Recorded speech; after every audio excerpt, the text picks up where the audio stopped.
All right, everybody, welcome back. Hope you're enjoying all of this fun Spanish grammar. So today we're going to work on the regular present tense. This should be a review from Spanish 1. If it's brand new for you, great. Now you're learning it now. So this is your second chance. It can be found in Lección Preliminar on section 2.1 in your textbook. So the present tense, what does the present tense translate to? It translates to what you do. For example, in a day, I read, I eat, I jump, I watch TV, I watch The Bachelor. I don't watch The Bachelor anymore. It's not that entertaining for me. It just seems like the same thing over and over, but I digress.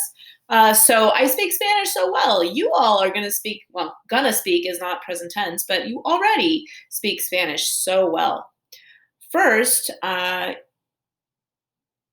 you begin with something, that's a typo, I'll fix that.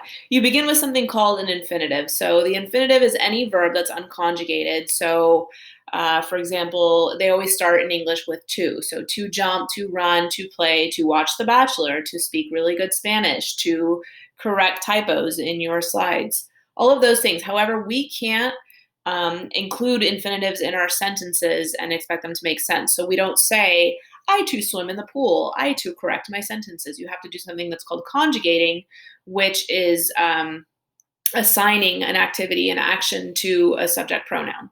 So why? Because people do things. So for example, you don't say I too jump, you say I jump. She swims, we play. Now in Spanish, it's a lot more varied and there is specific, more systematic conjugations as there is in English. So in English, you say I eat, you eat, he eats, we eat, they eat. We've got eat for everybody. In Spanish, it's a lot more systematic and each person, each subject pronoun has a corresponding conjugation. And that's why there's a lot of memorization in Spanish and usage. It's way less confusing than English though.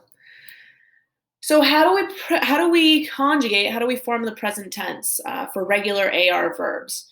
You first identify your infinitive, which is hablar in this case, which means to talk. That's pretty much the standard example for any kind of regular verb.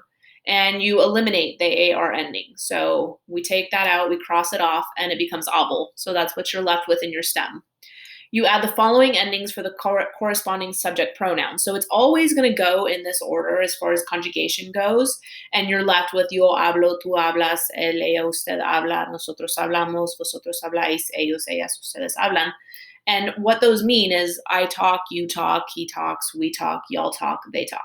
So that's always going to follow that same pattern, that same rule for any verb that ends in AR that happens to be categorized as a regular verb, not irregular, but a regular verb.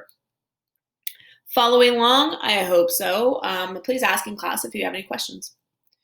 So a similar pattern would be present tense for regular ER verbs. So pretty much the same routine, same rodeo. You cut off the ER in comer, which means to eat, and you're left with COM as your stem.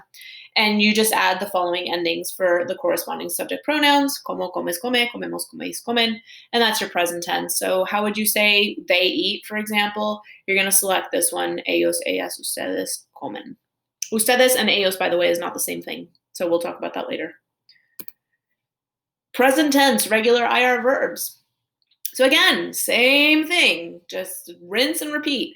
Now it changes up a little bit. There's a slight discrepancy between ER and IR. So if you notice with your verb abrir means to open, you eliminate your IR, and you add the corresponding endings OS, E. Now, this is where it gets a little tricky. The nosotros and the vosotros does change. So the rest looks very similar to the ER verbs. However, don't get tripped up with the nosotros and the vosotros. It's going to be abrimos, abrís, or you would say escribimos, escribís. So that's where it deviates a little bit on the present tense IR verbs. And that is it, folks, for your present tense regular lesson. So hope to continue this in class. If you have any questions or things that were not explained to your satisfaction, please certainly ask. And yeah, I am being told that I can't talk anymore. So everybody have a great day.